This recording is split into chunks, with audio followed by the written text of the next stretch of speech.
Bienvenue sur Africa 24. Dans cette nouvelle édition de l'interview, nous recevons le ministre des Mines, de l'Industrie et du Développement technologique, Fro Callistus Gentry. Dans cette édition, il parlera de l'apport de son ministère dans cet événement qui se tient aujourd'hui.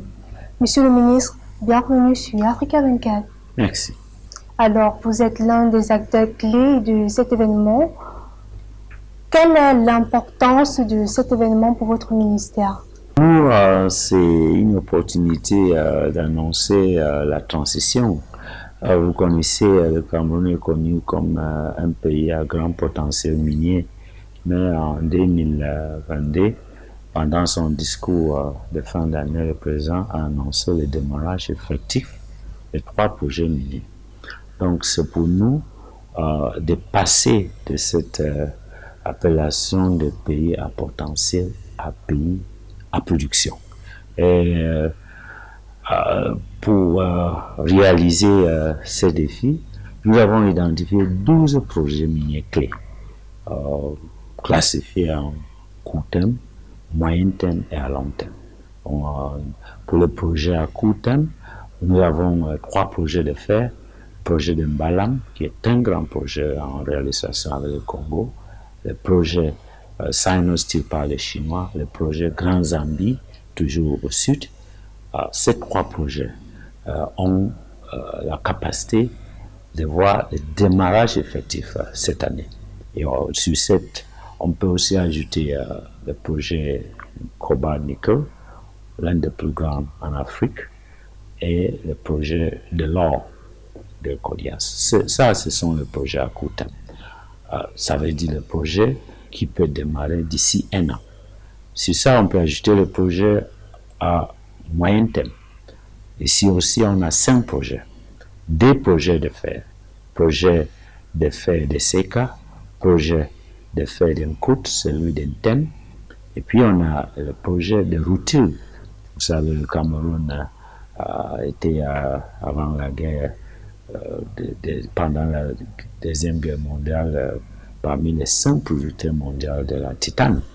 Donc, cette industrie est en train de reprendre sa place. On a le projet Ramet, et puis on a un autre projet de l'or.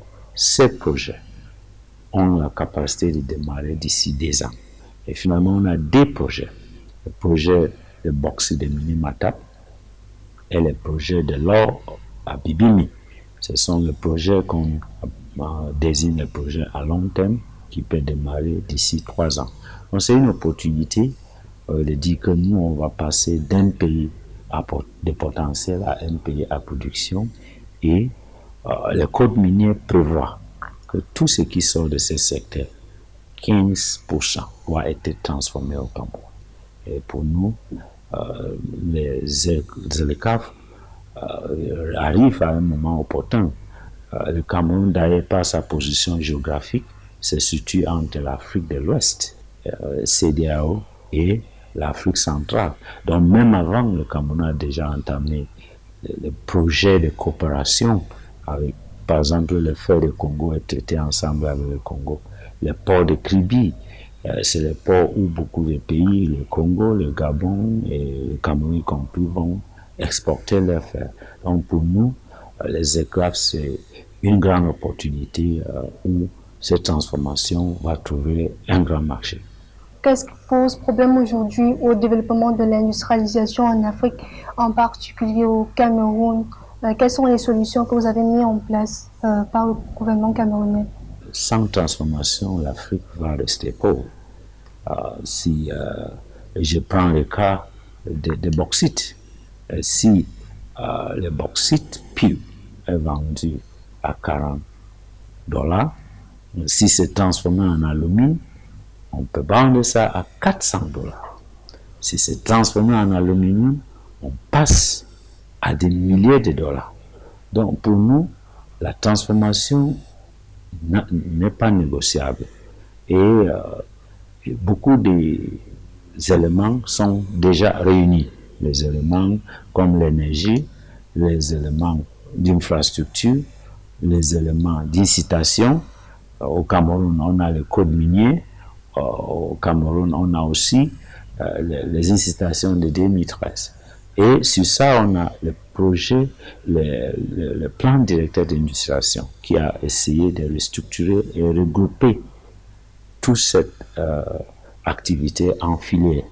Il y a les filières coton textile, il y a la filière sidérurgie métallurgique, il y a la filière pétrochimie, et je pense que avec, comme j'ai dit tout à l'heure, il faut, en dehors des financements mis en place par l'État, c'est-à-dire ce fonds de garantie de 200 milliards qui permet aux entreprises de maturer les projets présentés aux banques et ont les garanties données par l'État. En dehors de ça, sur un plan continental, l'Afrique doit chercher à développer les bourses où les financements vont être élevés pour soutenir l'industrie minière et les industries qui l'accompagnent, parce que le capital dans cette industrie est tellement intensif. Donc pour nous, tous les facteurs sont réunis à respecter les quotas de 15% de tout ce qui doit être transformé au Cameroun. L'un des défis majeurs des États africains est la création d'emplois. Quelles sont les stratégies mises en place par le gouvernement camerounais pour absorber la main-d'œuvre disponible et impulser l'industrialisation? C'est une question très importante. Vous voyez aujourd'hui l'industrie extractive. Beaucoup de pays en Afrique sont limités sur l'industrie extractive. Si je prends le cas récent, on a présenté pour l'initiative litier. Le secteur prend moins de 4% en termes de total nombre d'emplois, parce que c'est le secteur aval. Si je prends le cas d'une mine, il faut quelques ingénieurs de mine, il faut quelques chauffeurs qui vont opérer les engins, qui vont sortir les minerais et tout. Mais les emplois sont créés pendant la transformation. Les emplois sont créés dans le secteur tertiaire et secondaire.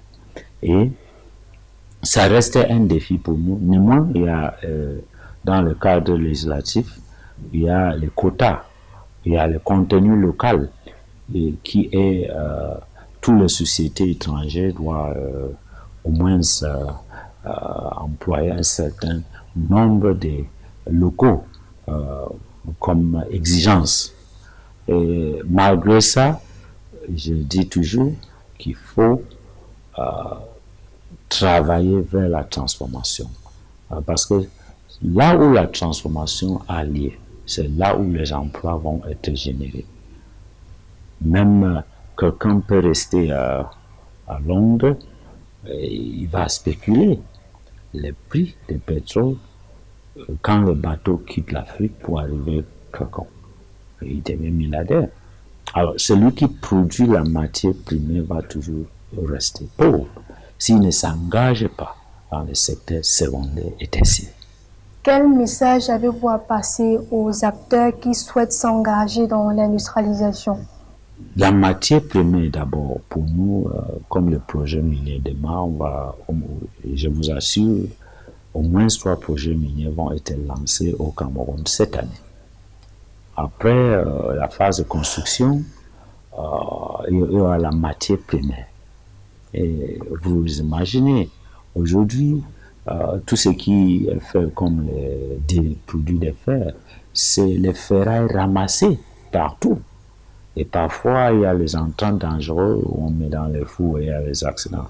Donc, désormais, d'ici peut-être 18 mois, le Cameroun va avoir les fers purs, transformés en billettes, qui est à la disposition de toutes les industries qui veulent entrer dans la filière fer.